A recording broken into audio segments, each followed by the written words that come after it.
Sometimes when you're around it all the time, you sort of start to discount it or like, that's always been there, that'll always be there. But when I tell you, when I work with or talk to my counterparts in other cities, they would love to have what we have because it's a global calling card. I'm your host, Taylor Ann Carpenter, and welcome to The Talk Chamber, a production of the Greater Memphis Chamber. The Talk Chamber is the podcast for the latest on the Chamber, economic development, and all things Memphis.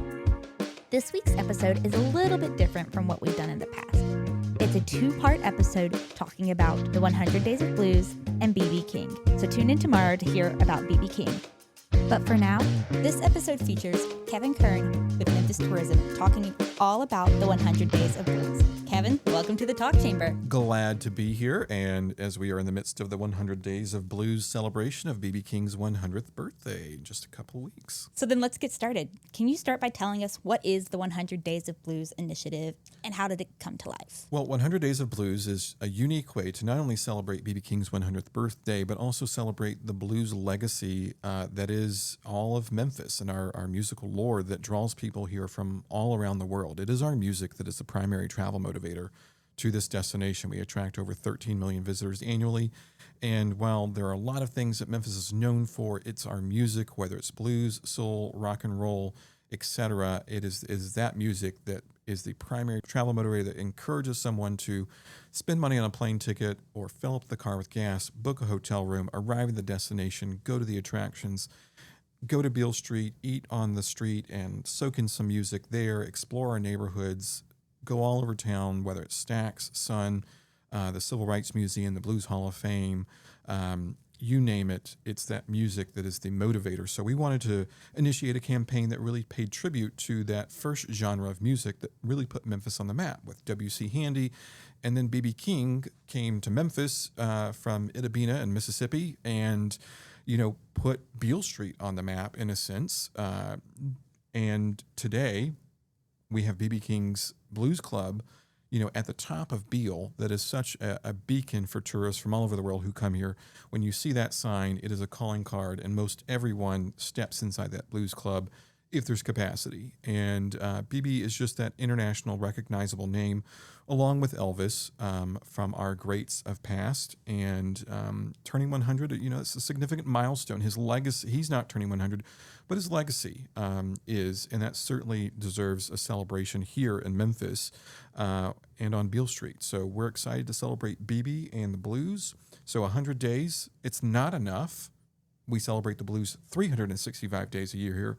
But this is a coordinated campaign that launched on June 8th and continues through September 16th, which would have been BB's 100th birthday. That's awesome. So how did you decide which events, what locations, which artists to feature throughout the 100 days? Well, it really wasn't Memphis Tourism deciding what to do. What we did is we actually convened our music attractions and other partners in the industry and said, hey, we're a couple of months out. How can we celebrate B.B. King in a significant way? He was celebrated while he was living, but this 100th anniversary of his birth, how do we celebrate that in a major way that can be a calling card to attract visitors to our destination, that can serve as a jumping off point or a hook for media to write about our destination? Because there are things that exist every day, but also people want to know what's new. So this is something new. And so when we got all of our partners together in a very large Zoom, we asked people to start their wheels turning. What can you do? How can you celebrate BB with what you do? So whether that was Backbeat Tours turning their Mojo music tour into a BB King themed event for these 100 days, that worked. The Withers Museum, which Ernest Withers' treasure trove of images that covers music, civil rights history, the evolution of Beale Street and Memphis as a whole, treasure trove of images of B.B. King in the Ernest Withers gallery. So we asked, can you develop a photo exhibit? And so that's taken place. Graceland said, can we get something of BB's to put on display in our icons, the influence of Elvis Presley, whether these people influenced Elvis or Elvis influenced them. And certainly B.B. King influenced Elvis. They were good friends. They congregated on Beale Street together. They appeared in shows together. It's an example of how everybody can come to the table, be their own creative self, what works for their attraction, their restaurant, their store, etc., and how do we celebrate BB King in unique ways. So it's been great, whether it's the Overton Park Shell Music Series with a concert on August 29th that pays tribute to not only BB King but Bobby Blue Bland, which they were creative partners, to the culminating birthday bash on Beale Street the weekend of his birthday. So a lot going on across the Memphis destination, as we call it, because for visitors, this is their destination. Like people in Memphis, we may go to the beach, or we may go to New Orleans, or we may go to the West Coast or the East Coast. Believe it or not, 13 million people come to Memphis every year as their vacation destination. So how can we welcome them and carry this theme throughout over 100 days, not only at one location, but multiple, and celebrate BB King in a significant way? And it's been really exciting to see people pull this together. And then also, as it's gone on after we launched it, some of the media around it locally, people are raising their hands and saying, how can I still get involved? Is it too late? And the answer to that question is no, it's not too late. Any way that you can support BB, by all means. If you've got something that makes sense, let us know. So you can go to memphistravel.com/100 Days of Blues, or email marketing@memphistravel.com, and we'll try to figure out how we can do it the next couple of weeks and get it on the site and push it out to consumers that are arriving in the destination. And we do expect some folks, a larger crowd of sorts, to come in around the big birthday in September. That's awesome. I think a lot of Memphians tend to forget how incredible it is that we've had so many music legends come from Memphis. I mean, we hear Elvis and BB King talked about all the time, but they were huge stars. They were. They are icons. They are icons. It is one of those things that put Memphis on the map. Commerce, agriculture, the river, the rail, the runway, those are the things that brought industry to Memphis. And a byproduct of all of that is the people that eventually made their way to Memphis as the big city, especially for Elvis and BB, who grew up in Mississippi. Memphis was the largest city and north of where they both grew up. And this is where their stars took off. And it created that Memphis sound that we are talking about all of these years later. And also that sound of Elvis and BB has influenced artists that have come after them. So today, Memphis is known as an urban and hip hop music center. And we just had Glorilla at the sold out FedEx Forum, which was incredible. And it just shows that the Memphis sound never stops evolving. And, in a way, it was W.C. Handy who kicked things off with the blues, which paved the way for B.B. King and Elvis and so many others that have come after W.C. and then also after Elvis and B.B. Memphis never stops moving.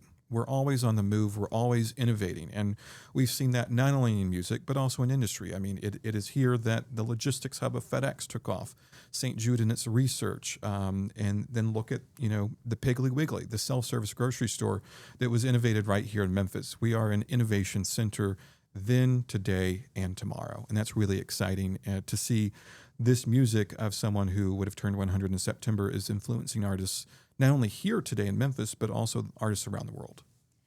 Definitely. And that's just incredible to think about, that it all starts right here. Yeah. I mean, this is the epicenter of American music here in Memphis. So 100 Days of Blues, you said, kicked off June 8th. June 8th, which was, the 100-day countdown. And we're about midway through it, and not we're not letting up. The foot is on the gas, and we're driving straight towards BB's birthday and the big birthday bash on Beale Street at BB King's Blues Club. So there's a public event on the 14th on Beale Street, and then there's a special ticketed event on September 16th. So a lot going on. And again, for anybody who wants to dive deeper into it and see what's on the calendar, or even perhaps think about adding something to the calendar, memphistravel.com/100 Days of Blues. So how has the momentum and the energy and the excitement around it been? I mean, it's been so widely received, and what's been exciting is that, sort of the plan that was hatched has taken off, because you want to create something that not only serves to celebrate BB, but also creates awareness and draws attention to Memphis. And that has resulted. We've gotten some great coverage, whether it's the Points Guy or other travel editorial that are talking about these events that are taking place in Memphis. And those are great wins, because for me, and I'm on the PR side, we talk to travel media daily, and it's all about what's new, what's happening. There are tried and true things. Memphis is known for barbecue. People know Graceland and Stacks are here in the Civil Rights Museum, but like, what's new? Is it a new hotel? Is it a new restaurant? And we're telling those stories. And it was great to be able to tell something tied to our music that was also new. So this 100 Days of Blues campaign was well received by the media. We got some great pickup when things kicked off on June 8th. Again, great positive awareness about Memphis as a travel destination, but also our music history and legacy, and also our music of today. It draws into that conversation. When you talk about the past, you can't help but talk about the present. So true. So there is so much going on. It's 100 Days of Blues. Yep. And not everyone can make it to everything. No, they can't. So what, out of everything happening in the 100 Days of Blue, what is one event that you think people should absolutely not miss? Well, I think the Beale Street Birthday Bash is one of those things on September 14th that, if there's a Memphian listening and there's something you want to put on your calendar, try to make September 14th. It is a one-day event, lots going on Beale Street, and more details to come. There's a link on the site that kind of gives you the rundown of events, and I know things will kind of populate as we get closer to it as well. But there are other everyday things, such as the Mojo Tour from Backbeat Tours, live music nightly at B.B. King's Blues Club. The Blues Hall of Fame has blues history exhibits. Graceland has a Lucille on display.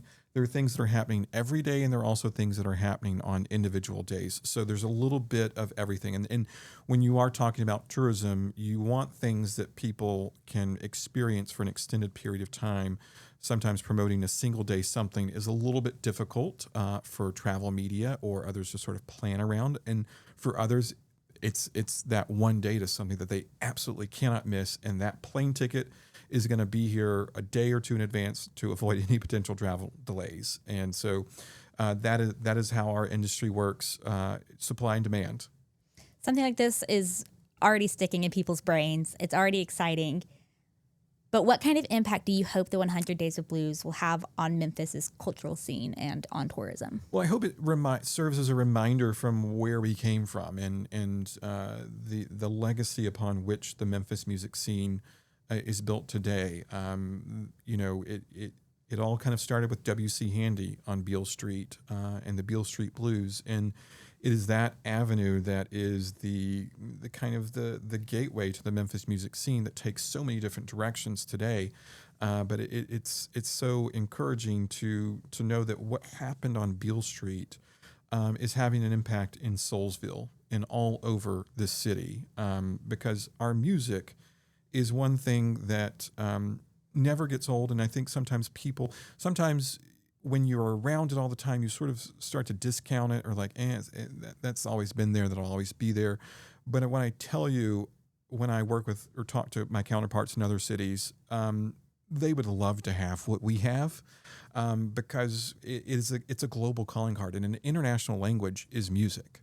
There are people who cannot speak English but can sing a B.B. King song, or an Elvis song, or a Justin Timberlake, or a Glorilla song. It's fascinating to turn on TikTok and see TikToks from Korea and all across Asia to What You Know About Me. Right. And that is the Memphis music scene. So, it's so exciting to see that we have something that other cities would love to have. And it's not just one genre of music. It's multiple genres of music that Memphis is responsible for and has been a driving force for. And I think that's exciting because we're not done yet. So true. I heard somebody once say that music is a universal language, and it goes across, age, race, gender. So true. And so I love that we have such a rich history in that. We really do. And it is one part of our culture that we can't turn a blind eye to. We need to support our artists. So if you're having a party, let's book a band and a DJ and keep our artists busy until they get that big break. Let's book them in bars and restaurants. Let's make Memphis a great hub and place for our artists to live, because Glorilla used to be just somebody in Memphis until her star took off. And, there are other folks just like an Elvis, a B.B., a Justin, and a Glorilla. They're in Memphis today, and they're just waiting to get discovered or for their big break. And who knows, that could be the launching pad into yet another genre of music that Memphis is known for. Who knows? I'm just excited about the next 100 years. I'm not going to live to see those, but Memphis has always been a center of innovation, not only in industry, but in music and creative culture. So we're not done yet. We're just getting started. Definitely. So when these 100 days are over, what do you hope people will remember most? Not just necessarily about the events, but about B.B. King and his impact on Memphis. Yeah, I think we want people to remember not only B.B., but Memphis. It is a great place to visit. It's a great place to live, work, and play. This is a great city full of culture, history, music, a culinary scene that is unmatched, that is just truly unique. We've got a lot of great restaurants here as well. Sometimes, you just almost have to get here to understand it all, because there is so much. We are known for so many different things. Sometimes the challenge is trying to figure out what the message is, and that's part of the science and the data that drives how we do market Memphis and how we talk to different audiences. Is what are they looking for? What is this demographic looking for? Whether it's history and culture, or if they're looking for the nightlife element, or they're looking for family fun things to do, and music, which is our primary travel motivator for the Memphis destination, touches all of the demographics, and that is that universal language that you were just talking about. So on that same note, what would you say to encourage someone, whether they're Memphian or not, to jump into the events now? I'd say come have fun, experience your own city. It's so true in that this analogy is perfect for Memphis and any city USA. If you live in New York, you don't go to the Statue of Liberty. If you live in New York, you don't go to Times Square. If you live in Memphis, you're probably not making an annual pilgrimage to Stax or the Blues Hall of Fame or Graceland. You are walking down Beale Street to FedEx Forum, but you should make that journey more often, because people come here from around the world. And I hope people will come join the party with us on Beale Street on September 14th, the B.B. King's Beale Street Birthday Bash. Going to be a lot of fun and a reason to celebrate our city. And it even sort of like, as we just talked about the Birthday Bash and all the people coming down, my mind kind of goes back to long before I worked for Memphis Tourism, B.B. King's funeral procession when he passed, and the amount of locals that just flooded Beale Street. It looked like New Year's Eve. Because of the outpouring of love and support, and just knowing how much BB meant, not only to Beale Street, but to Memphis and the Mid-South. He's had such a tremendous impact here in Memphis, but also across the Mississippi Delta as well. Now, before we wrap up, I do want to talk about one thing. It is Memphis Tourism's 100th anniversary as well. It sure is. So, do y'all have anything special planned, anyways, that y'all are celebrating? Well, we sort of kicked things off during a National Travel and Tourism Week in May, and things are really going to kind of ramp up around our annual meeting in just a couple of weeks here in the month of August. And, 100 years of tourism in Memphis and Shelby County. Back in the day, the Convention and Visitors Bureau was a part of the Memphis Chamber until tourism grew into a larger industry to where it sort of deserved to sort of kind of go off on its own. It kind of became a larger animal. But that is still a common thing in a lot of local municipalities where tourism is a part of the economy, but it's not such a large part. Today, tourism is a $4 billion industry in Memphis and Shelby County. It employs 40,000 folks, generates over $400 million in state and local sales taxes. And why I even talk about that is that those sales taxes are earned elsewhere and deposited in our community. And that's so valuable. And you think about, here with the Chamber, you all talk about economic development and our local economy, and it's very diversified. If you think about other major destinations, New Orleans is not a single source economy, but tourism is the biggest part of their economy. Same thing for Orlando and Vegas. Memphis has very robust economy, diverse with not only tourism, which is a part of it, but the logistics piece, whether that's FedEx, the medical industry, education, et cetera. We've got such a great mix of industry in Memphis, and tourism is proud to be a part of it. And for 100 years, we've been inviting folks to Memphis and welcoming the world. And really, tourism really took off in Memphis in the 80s when Beale Street, believe it or not, back in the day, was boarded up. The only thing that used to be open on Beale Street in the 80s was A. Schwab's. And there was a concerted effort to save the Orpheum, open Beale Street. Graceland opened in 1982. Mud Island was a big civic project in the summer of 1982 as well. And that was really that birth of the renewed tourism industry in Memphis. And it took a little time to find that music was that primary travel motivator. And you sort of go with what the audience wants, what the consumer wants. You can sell them a lot of different messages, but it was music that prompted people to come here and tell others to come here. It's what prompted people to get on the boat, get on the train, get in the car, get in the airplane, arrive here and book a hotel room, which is so valuable because they're not just going to the attractions. They're not just booking a hotel room. They're shopping in our stores. They're eating in our restaurants, and they're leaving that income that they've earned elsewhere and depositing it here. And that has a trickle-down effect, and it benefits. It's a boom to our economy because, those are $400 million in sales taxes that if we did not have a tourism assets here, that we would be missing from our local tax collections on the state and local level. Definitely. And, we are just so thankful for Memphis Tourism and for the partnership. Happy 100. 100 years of tourism in Memphis is incredible. Yeah, it's exciting to think about what the next 100 years will look like, and can't wait to see it, or at least what I'll be around for. And, again, Memphis is always in motion. We're always innovating, and that's what's so exciting about this city. Well, Kevin, where can people go to find out about all that's going on? Well, you can go to memphistravel.com or follow us on Instagram, Facebook, X at Memphis Travel. We'd love to see you. And also our friends at the I Love Memphis blog would love a follow as well. They're in our building running that as well. So we'd love to if you could give us a birthday gift and B.B. King as well, it's like be a great ambassador for your city and be proud of Memphis, because there's so much to be proud of here, that the impact we've had on the world in our music scene, but also outside of our music scene. It's a city of innovation, and it's not stopping. Can't wait to see what's next. Kevin, thank you so much for joining me. Thank you. Thank you so much for tuning into this episode of The Talk Chamber. We are so glad you're here. Memphis musicians are integral to our economy, so it's important that we celebrate them both past and present. Don't forget to join in on all the fun of the 100 Days of Blues, and tune in tomorrow to hear more about B.B. King's 100th birthday celebration. If you enjoyed this episode or learned a valuable piece of information, share this episode with a friend or a few. Subscribe to the Talk Chamber to keep up with the latest on the Chamber, economic development, and all things Memphis. Follow us on social media at Memphis Chamber, and we'll see you next time.